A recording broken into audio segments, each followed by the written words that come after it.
Hello everyone, Kugans here, and I just wanted to make a follow-up video with my gear and the build and everything I've done with this character. Um, just quickly, I'm going to hover over my items and show what I'm currently using. Nothing is like super optimal, but this is what I have so far.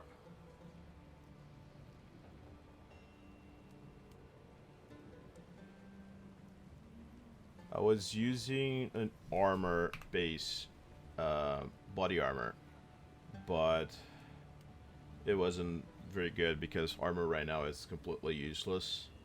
So you get a better value from a Cloak of Flames. 40% physical damage taken as fire. It's way better than any armor that you can have, and I still have like 34% armor.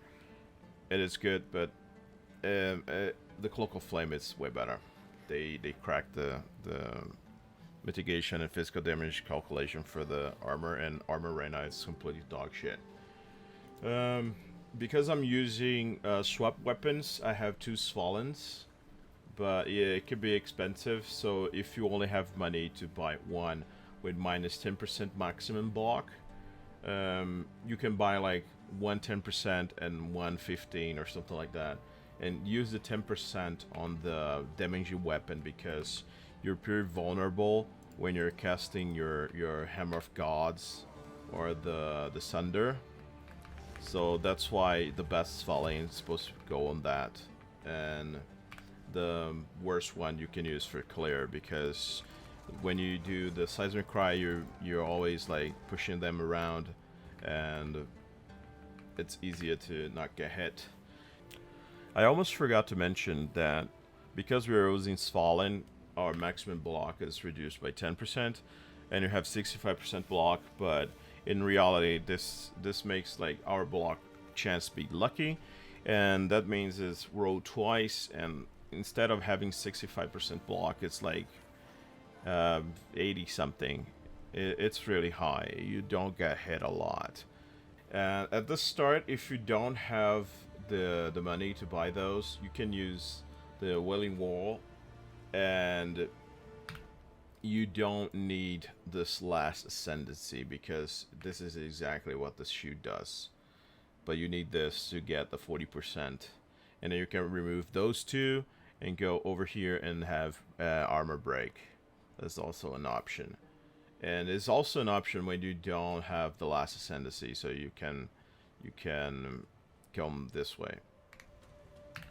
This helmet is also a really good option. I don't think it's really good in end game because it adds a lot of strength, but the damage from the corrupting cry is not that high.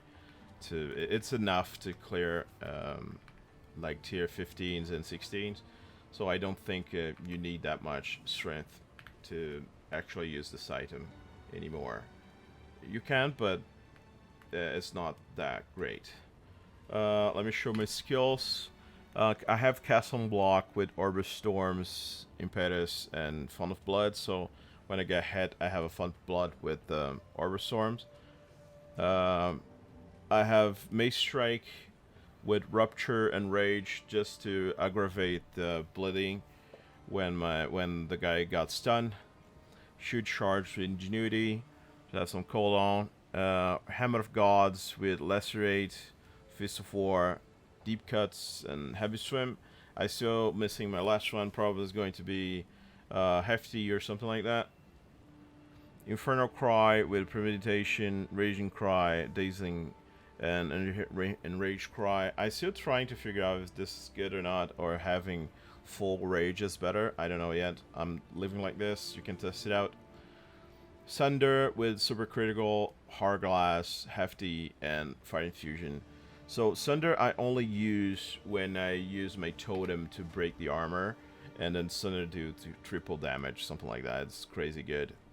Leap Slam with Holy Descent. This is the best gem for this. Nothing to go here. Seismic Cry with Corrupting Cry to clear. Brutality increases damage. Swift Affliction increases damage. Inspiration, so you'll have less cost.